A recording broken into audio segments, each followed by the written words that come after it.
मैथिली दुल्हन। इसके मनमोहक गीत जरूर सुने।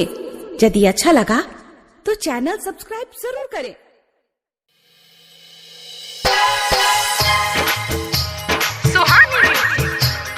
घास काटे गेलियो मम्मी भोरे में आ काट लेलको दांत छोड़ा ठोरे में। घास काटे गेलियो मम्मी भोरे में आ काट लेलको दांत छोड़ा ठोरे में। अरे अब सो नहीं जेबौ हम भोरे में अब सो नहीं जेबौ हम भोरे में आ काट लेलको दांत छोड़ा ठोरे में। आ घास काटे गेलियो मम्मी भोरे में आ काट लेलको दांत छोड़ा ठोरे में। डीजे सत्यम मदना बाजार।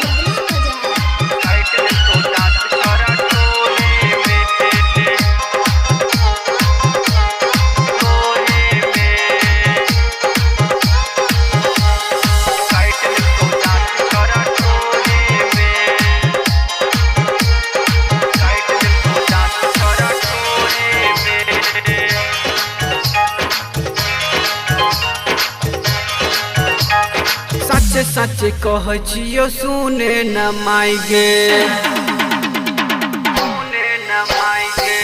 सच कह छियो सुने न माई गे। बिछा के दुपट्टा उदल को सुताई गे।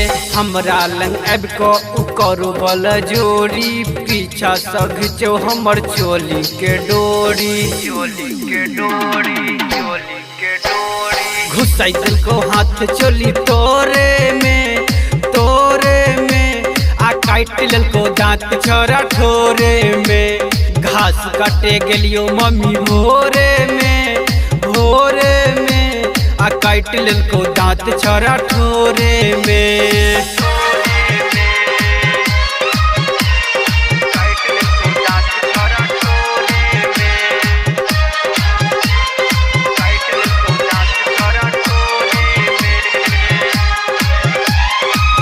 यादव लागै छौ एक नंबर लफुआ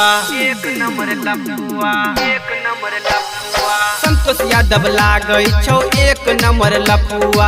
पीछे से डाल दिलको भीतर बजर खसुआ।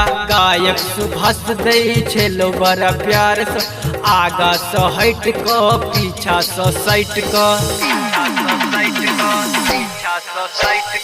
कहै छेलो चल हमरा घरे में आ काट लेलको दांत छोड़ा ठोरे में। और घास काटे गेलियो मम्मी भोरे में आ काट लेलको दांत छोड़ा ठोरे में आ काट लेलको दांत छोड़ा ठोरे में।